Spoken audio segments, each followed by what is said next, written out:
Well, good afternoon. I'm meteorologist Ryan Shoptaw with another tropical update. It is Wednesday, September 7th, 2022. Keep in mind, 3 days from now is the climatological peak of hurricane season.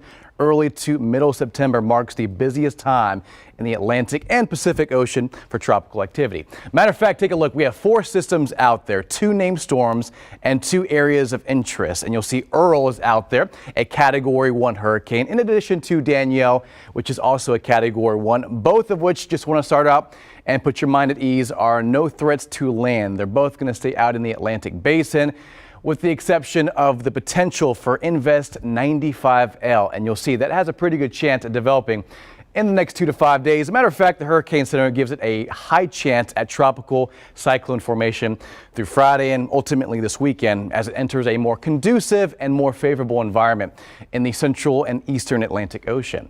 And we'll zoom in on each of these to give you a closer look. Now, by and large, it looks like Earl is the most classic looking system. And what we mean by that is it looks very symmetrical. You have a lot of thunderstorms erupting around the center of circulation.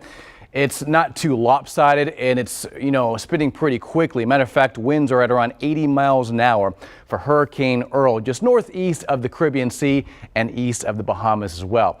In addition to that, we have Hurricane Danielle, a Category 1, but take a look. Compare Earl's structure to this right here. Satellite presentation, not too impressive. Matter of fact, upper level winds, the shear in the North Atlantic Ocean is really taking a pretty good toll on the look of Danielle, and you can see how lopsided it is. Matter of fact, you can see the low level center of Hurricane Danielle almost exposed compared to where all the moisture and all the thunderstorm development is away from its center. So not too impressive. That'll continue to enter an environment which is not too favorable for Hurricane Danielle. And then lastly, Invest 95L. What is an Invest?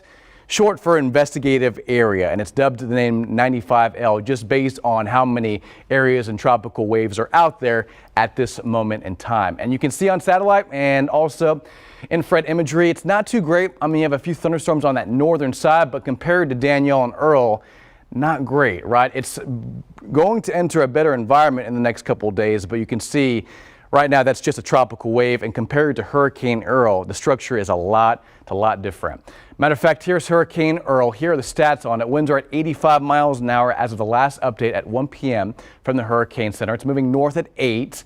Central pressure down to about 974 millibars, so it is strengthening. It's in a pretty good environment, very favorable conditions for this system. And take a look how, again, symmetrical it is. It is very circular. A lot of the thunderstorms are inside its center, around the eye wall. It's trying to form an eye, but you can see how pretty impressive it looks based on what you're seeing on visible imagery from our geostationary satellite in space.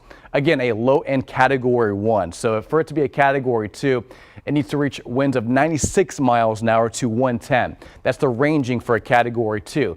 And then so on and so forth for a Category 3, Category 4.